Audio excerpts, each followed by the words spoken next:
welcome to the inaugural show of the Idaho Laugh Festival at Liquid Labs. Thank you all for coming out. Give yourself a big round of applause. This is the second year we've been doing it. We had a great time last year. We're excited to do it again. So first of all, we'd like to... My name is Jason Ward, and I will be your handsome and well-dressed host for the evening. Yeah. The last time I wore this suit was actually at the first Idaho Laugh Festival. So that means it's been dirty for a year. Let's do a quick thank you for our sponsors. It's presented to us by some really amazing people. A huge thank you to the Peterson Chevrolet and Toyota. Passion Provokers, Vapor Tech, Liquid Laughs right here, Grind Modern Burger, and many more help make this possible.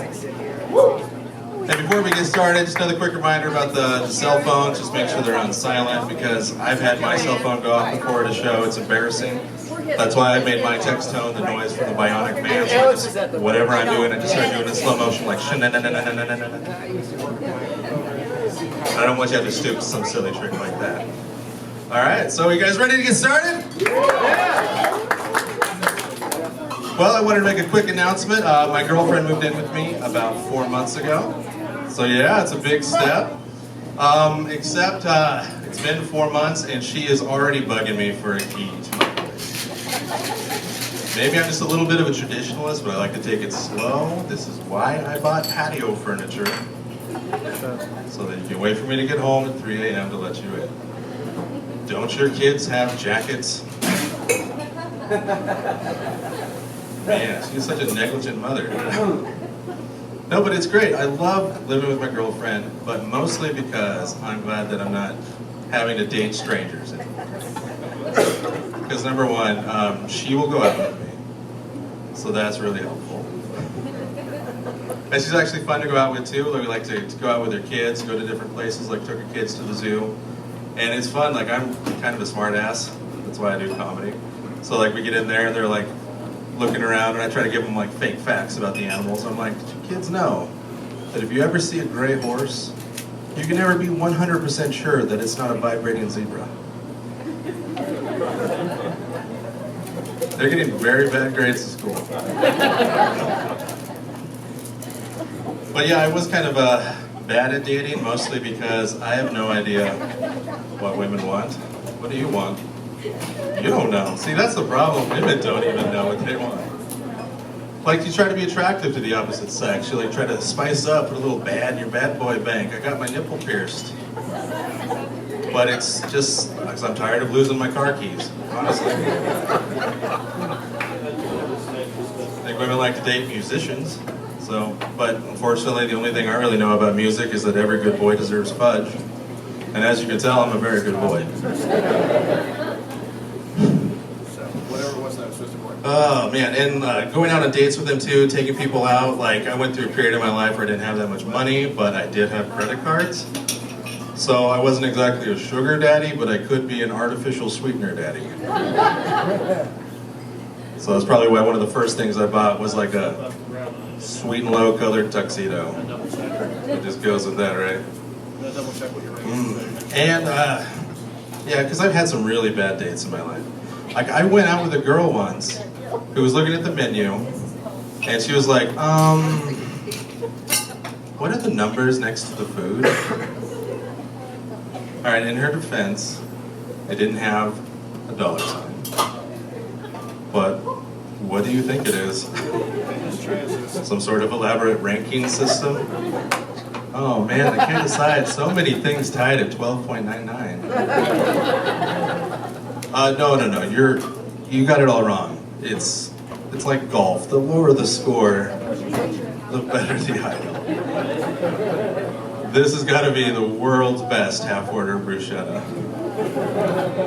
Yeah, that date didn't go too well. I was giving her a ride home after that, and she actually told me on the way that she was like, I'm not too comfortable going all the way tonight. So I wanted to be a gentleman, so I dropped her off 2 miles from her house. She didn't call me back. I don't believe this. God, he tried to be nice. Man, it is difficult to meet women though. Like, who's single here tonight? Oh man. You know what? I would be offended, but that's the usual reaction. Mostly every woman in the audience just goes, hold still, this vision's based on movement. No, relax, if I can't see you, it's because my vision's based on personality. Oh, I mean, they're the ones who just... But I try to be, you want to be an attractive person? I do own my own home, so that's kind of a big deal. The only problem is that it's haunted. And I think it's haunted not just by like a ghost, but by a hipster ghost. And I say that because there was a plaid sheet that I saw floating through the hallways. Man, you just hear like whispers, like whenever the wind blows through the creaks in the house, it's just like, the book was better. So what do? You just try to exercise it, like I blessed some PBR and threw it all over the place. Man, you gotta research ghosts when you're fighting them. Like I got on the Wikipedia, which everybody knows is the excellent source for ghost fighting material. And I actually found that there is an entity in Europe known as the White Lady. Yeah. Which is an apparition that appears anywhere there is a bottomless mimosa. Then they just try to Instagram themselves drinking it too, but it just shows up as an orb. Man, I get the feeling this is not the Ghost Hunters Association meeting that I was led to believe. Well, let's open up a little bit. I'm going to tell you about myself. I mean, I don't want to brag, because you can probably already tell, but I do have type 2 diabetes. Yeah, it's the one you had to earn. And I did earn it through many bad decisions late night at Burger King. Do you guys know that they have a sandwich there that they just put the fries on it for you now? Man, they finally cracked that code of the food delicacies that I discovered in the 3rd grade. Man, I can't wait to see what it comes with. Maybe a little cup of ketchup that has like 6 fries sticking out of it. You can tell it's a campfire. Very exciting. I went through the KFC drive-thru and I actually, yeah, I did go through a lot of drive-thrus, I admit it. And it actually had a sign in the window, like with your order, you can donate $1 to help fight juvenile diabetes. I'm like, oh, okay, that didn't really make sense to me until I realized, oh, that's right. It's like every time my old man hit my mom, he'd buy her a gift. I gotcha. I know, that's mean. I had a bad childhood. That's okay, I do comedy now. That's just the natural progression of cause to effect. If you guys are wondering why I look so exotic, I'm going to tell you that it's because I am part black. I'm exactly 1/64th black, which means that my great-grandfather was an octoroon, which means he was 1/8 black. So if I keep going with that math, that means that I am a sextuagenta quadroon, which is our word. I don't want to hear any of you try to pronounce it. Man, maybe admitting that I'm part black in Idaho was a bad decision.